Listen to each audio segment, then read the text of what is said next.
Hey, David, thanks for your shout out. Just going to add a couple things to that. So, first of all, before you can do time management, the error that everyone makes is it's not about becoming more efficient with the 24 hours and the 60 minutes in every hour. That is, it creates a wreck because all you're doing with time management, if you're not setting up correctly, is you're just creating a to-do list, and then you end up with this overwhelming feeling that you've got all these to-do lists down, which is better than having nothing because then you're just a chicken with your head cut off running around chasing your butt around the tree. So when you create a list, you feel more organized, but you still haven't done the effective thing. The difference between efficiency and effectiveness is efficiency is writing a list down, and then what you end up doing is you do the things that get you the most cross offs of the list or the most check boxes on the list, and you end up being super busy and not getting anything done that has significant value. So the stage three, I guess you'd say, is learning how to be effective with your time, not efficient. And the difference is that you look at your list and then you need to be able to ask the question, which one of these to do items are the things that are going to move me closer to my goal and closer to my ultimate end objective, my gravestone, if you will.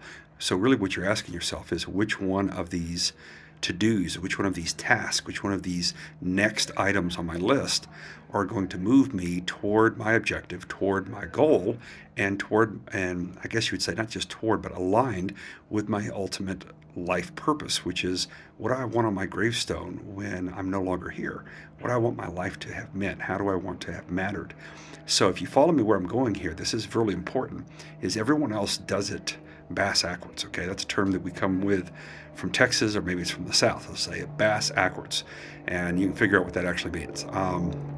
You don't start from where you're at right now trying to figure out how to get things done in an efficient manner. That is just a way to feel overwhelmed, and at the end of the day you just throw your hands up in the air and you're exhausted, okay? Effective use of time means that you first have to figure out, what do you want your life to mean? What is the meaning? What is your big why? And what do you want on your gravestone? Then from the very big picture, you work backwards to where you want to be in 10 years from now. And that is the goal singular, not goals plural. The goal singular is, who do you want to have become, or what is the person that you need to be? Or Socrates taught Plato, and then Aristotle taught Alexander the Great, is who is it that you need to become? Be as you wish to see. Who is it that you need to be rehearsing to become in 10 years from now to align with what you want your life to have as far as meaning at the end of it?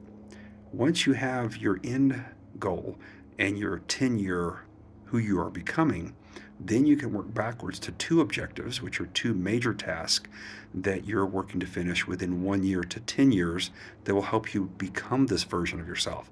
So if you follow me, I'm giving you an alignment procedure here of how to properly organize your life from the big picture farthest out and then working backwards. So you begin with the end in mind and then you reverse engineer back to the present. Once you have the end, once you have the goal of who you're becoming, then you know who you need to rehearse, the skill sets, the talents, the knowledge, the abilities, capabilities, all those things. You'll know what you need to do. And the two objectives are helping you become that. So then, once you have what you're doing from 1 to 10 years, then you come down to what are you doing from 1 day to 365 days. And that alignment allows you to do the most important part of your time management, which is your effectiveness. What items or what task are you completing today that will move the needle? What does move the needle mean? Move the needle means which things are you doing that will help you get to your two objectives, that will help you accomplish who you need to become in 10 years from now, that will help you get that ultimate gravestone, which means that you have defined that your life mattered. Now, once you have all that in alignment, guess what you get to do now? Now you can look at anything on your list, and when someone says, hey, I need you to do this for me, then you can be courteous and simply look at them and, answer the most important thing that all successful people do 95% of the time when people ask and they answer no. I'm sorry, I can't do that. My schedule's already full.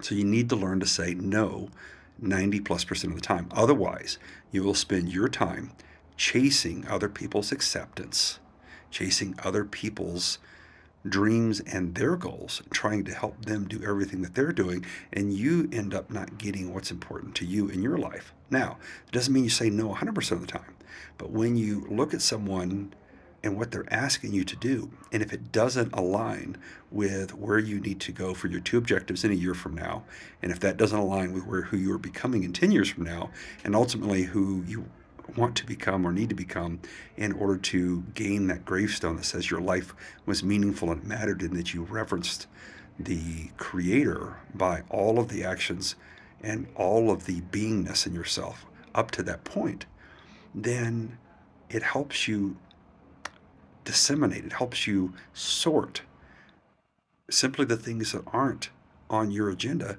And when you say no, you're not being rude and obnoxious. It's not that you're trying to be unkind. I'm not trying to say any of that. You're always professional and cordial and kind. You simply just need to be able to be comfortable with what your mission is in life and what you're doing. And when other people's agendas encroach on that, you don't have to be rude. You just say no. And if they get upset about it, that's their inability to respond correctly. Your response, not a reaction.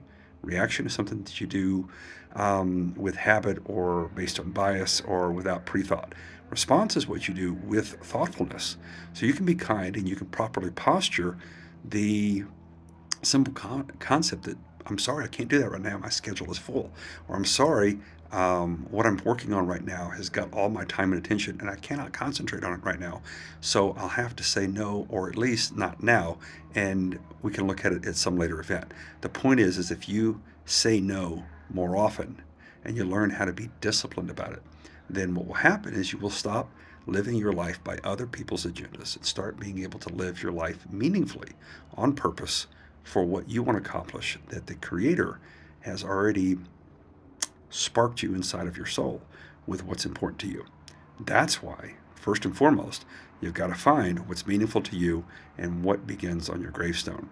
You work backwards from there. Everything else up to that point, all the other time management courses and everything, it's not going to work. All it does is create a lot of aggravation, frustration, and overwhelm inside of your soul.